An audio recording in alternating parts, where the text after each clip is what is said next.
किराएदार बेटा। उठ जा नालायक, सुबह के 8 बजने को है।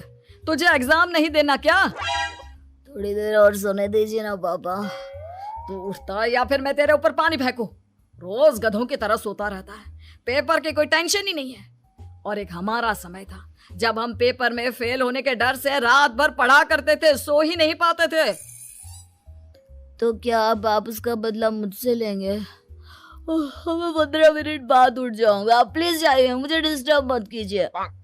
इतना कहकर रौनक रजाई ढककर फिर से सो जाता है। तू वैसे नहीं मानेगा, रुक मैं अभी पानी लेकर आता हूँ। बस फिर क्या था, इतना कहकर वो भागते हुए बाथरूम में जाते हैं और पानी की एक बड़ी सी बाल्टी लाकर रौनक के ऊपर फेंक देते हैं। पानी पड़ते ही रौनक झट से उठ जाता है। ये आपने क्या किया पापा? अब तो उठेगा नहीं तो यही करना पड़ेगा ना। वैसे थैंक्स डैड, आपके कारण ना अब मुझे नहाने की भी जरूरत नहीं पड़ेगी। चलिए अब आप माँ से बोलकर मेरे कपड़े निकलवा दीजिए, तब तक मैं ब्रश कर लेता हूँ। वैसे कल ना आप एक काम और करना, नहलाने के साथ साथ मुझे ब्रश भी करवा देना। ये ब्रश करने में ना मुझे बहुत आलस आता है। रौनक की बातों से अरविंद का मुंह खुला का खुला रह जाता है। वो अपनी पत्नी कमला के पास जाता है और रौनक की हरकतों के बारे में बताता है, जिसे सुन उसकी पत्नी हंसने लगती है। तुम अपने बेटे को समझाने के बजाय हंस रही हो। रौनक बच्चा है, धीरे धीरे सुधर जाएगा, आप क्यों उसके पीछे पड़े रहते हो? अभी नहीं सुधरेगा तो कब सुधरेगा? 10वीं क्लास में है रौनक, वो अब कोई बच्चा नहीं रहा। अरविंद की इतना बोलते ही वहाँ रौनक भी आ जाता है। क्या डैड, मैंने आपको एक काम दिया था वो भी नहीं हुआ आपसे। अरे क्या हुआ बेटा? माँ, मैंने डैड से बोला था कि वो आपको बोलकर मेरे स्कूल की यूनिफॉर्म निकाल दे, लेकिन मेरे पीछे पड़ने के अलावा इनसे एक काम ढंग से नहीं होता। देख रही हो कमला, देख रही हो अपने लाडले को? अरे आप चुप रहिए जी। चलो बेटा, मैं तुम्हें कपड़े निकाल कर दे देती हूँ बस। ऐसे ही साल पर साल बीतते जाते हैं, लेकिन रौनक के रवैये में कोई बदलाव नहीं आता। वो पहले से भी ज्यादा आलसी और पूरी तरह अपने माता पिता पर निर्भर हो जाता है। 2 साल बाद पता नहीं कहाँ गायब रहता है पूरे दिन, अब तक तो आ जाना चाहिए था। अरे आप इतनी फिक्र क्यों कर रहे हैं उसकी? दोस्तों के साथ खेल रहा होगा, आ जाएगा अभी। ये कोई टाइम है खेलने का? 10 बजने वाले हैं, इतनी रात में कौन खेलता है? कमला कुछ कहती उससे पहले ही रौनक वहाँ आ जाता है। मम्मी जल्दी से खाना लगा दो, बहुत भूख लग रही है। तुम्हें तब तक खाना नहीं मिलेगा जब तक तुम बता नहीं देते कि इतनी रात गए कहाँ से आ रहे हो। ओ प्लीज डैड, अब आप एसी पे प्रद्युमन बनकर मेरे सर पर बंदूक लेकर मत बैठ जाना। अपनी फालतू की बकवास बंद कर और बता कहाँ से आ रहा है। माँ अब समझाइए ना डैड को। बता देना बेटा, इनको भी तसल्ली हो जाएगी। आप बोल रही हैं तो बता देता हूँ, मैं दोस्तों के साथ मूवी देखने गया था, इसलिए देर हो गई। तो इन सब चीजों में मेरे पैसे उड़ाता है? कभी 1 रुपया कमाने के बारे में सोचा है तूने? जब देखो हवा की तरह पैसे उड़ाता रहता है। माँ अब आप इन्हें चुप करा दीजिए, वरना ना मुझे गुस्सा आ जाएगा। अच्छा क्या कर लेगा? बता ना क्या कर लेगा तू? वैसे बात तो ठीक ही है, मैं कर ही क्या सकता हूँ, पैसे तो फिर भी मैं आपसे ही मांगूंगा ना। चलिए अब ये सब बात छोड़िए और मम्मी मेरे लिए खाना लगा दीजिए। अभी लगा देती हूँ बेटा। मैं बता रहा हूँ कमला, एक दिन ये ऐसे ही बिगड़ जाएगा। ओफो, आप क्यों इतना पीछे पड़े रहते हो मेरे बच्चे के? बात की बाद में देखेंगे, अभी आप शांति से उसे खाना खाने देंगे। अगले दिन। डैडी मुझे 10,000 रुपए चाहिए। हाँ? अब इतने पैसे क्यों चाहिए तुझे? डैड आप बिना सवाल किए कभी पैसे नहीं दे सकते क्या? जब तक तू बताएगा नहीं तुझे पैसे भी नहीं मिलेंगे। अरे अब आप अपने बेटे को पैसे भी नहीं दे सकते? नालायक, तेरी उम्र के लोग नौकरी करते हैं और एक तू है जो नौकरी करने का नाम ही नहीं लेता कभी। आप लोगों के होते हुए भला मैं नौकरी क्यों करूं? अरे हम कब तक पैसे देंगे तुझे? तुझे भी तो अपने पैरों पर खड़ा होना होगा ना।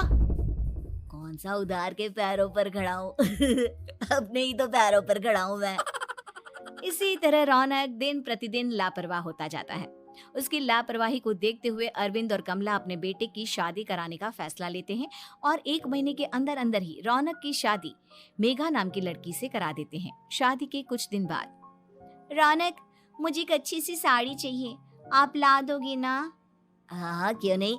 कितने तक की आती है साड़ी? यही करीब 5,000 तक की। तुम चिंता मत करो, मैं आज ही डैडी से पैसे मांगकर तुम्हारे लिए साड़ी ले आऊंगा। आप कब तक ऐसे ही अपने पापा से पैसे मांगते रहेंगे? कोई अच्छी सी नौकरी क्यों नहीं कर लेते आप?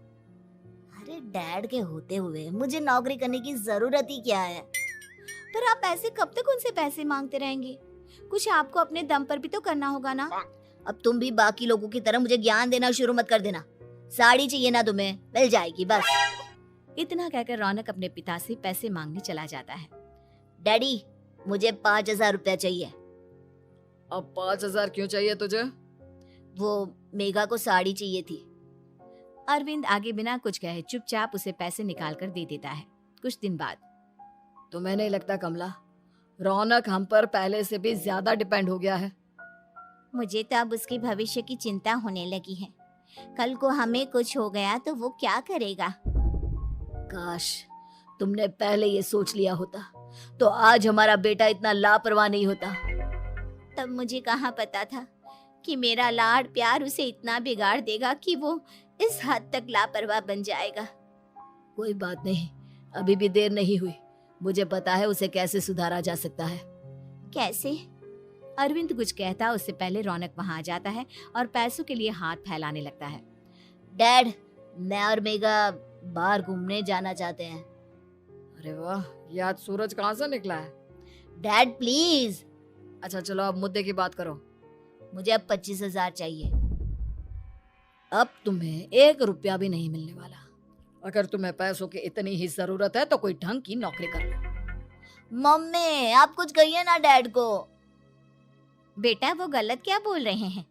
ये सब हम तेरे भले के लिए ही तो कर रहे हैं। मम्मा, मैंने बताया ना आपको, मुझे नहीं करनी कोई जॉब वॉब। तो ठीक है, निकल जाओ हमारे घर से। तुम्हारे जैसे लोगों के लिए मैंने ये घर खड़ा नहीं किया है।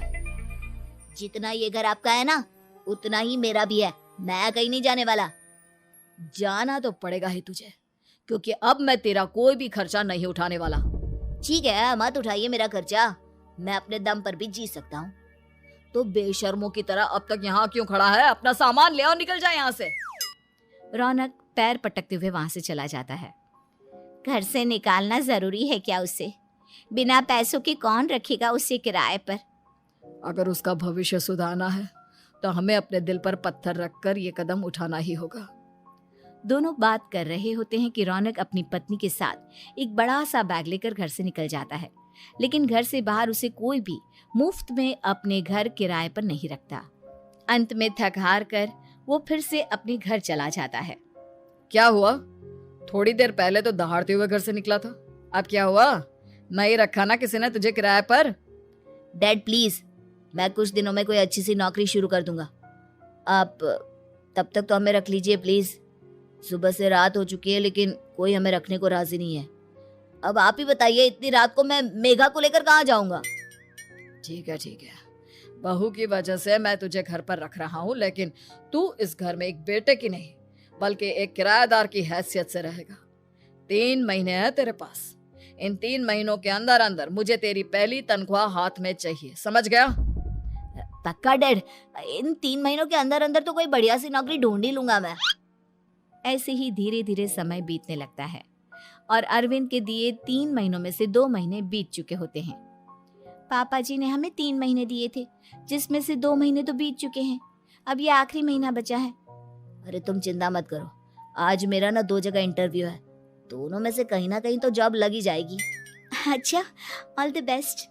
रौनक इंटरव्यू के लिए निकल जाता है, जिसके बाद शाम में रौनक घर आता है। कैसा गया इंटरव्यू? आपकी नौकरी लगी या नहीं? अरे पहले सांस तो ले लेने दो अच्छे से। बताइए ना, मुझसे तो जरा भी इंतजार नहीं हो रहा है। वो दरअसल बात यह है कि मेरी नौकरी तो लग चुकी है लेकिन पैसे बहुत कम है। कितने पैसे हैं? 15,000। इतने में अरविंद और कमला मिठाई का डिब्बा लेकर आ जाते हैं। बधाई हो बेटा। हम जानते थे तेरी जॉब जरूर लगेगी। लेकिन मेरी सैलरी बहुत कम है मम्मा। कम है तो क्या हुआ, धीरे धीरे बढ़ जाएगी। हाँ बेटा, हम तो बस चाहते थे कि तू अपने पैरों पर खड़ा हो जाए। मतलब अब आप मुझे घर से नहीं निकालेंगे? नहीं, ये सब हमने तुझे जिम्मेदार इंसान बनाने के लिए किया था। Thank you mummy papa. अगर आप दोनों ऐसा नहीं करते तो मुझे कभी अपनी जिम्मेदारियों का एहसास तक नहीं होता। आज आपने मुझे सिखा दिया कि इंसान का अपने पैरों पर खड़ा होना भी जरूरी होता है। इतना कहकर रौनक झट से अपने माता पिता के गले लग जाता है और अपनी कमाई की पहली तनख्वाह वो अपने माता पिता के हाथ में सौंपता है। इस तरह रौनक एक गैर जिम्मेदार व्यक्ति से एक जिम्मेदार व्यक्ति बन जाता है।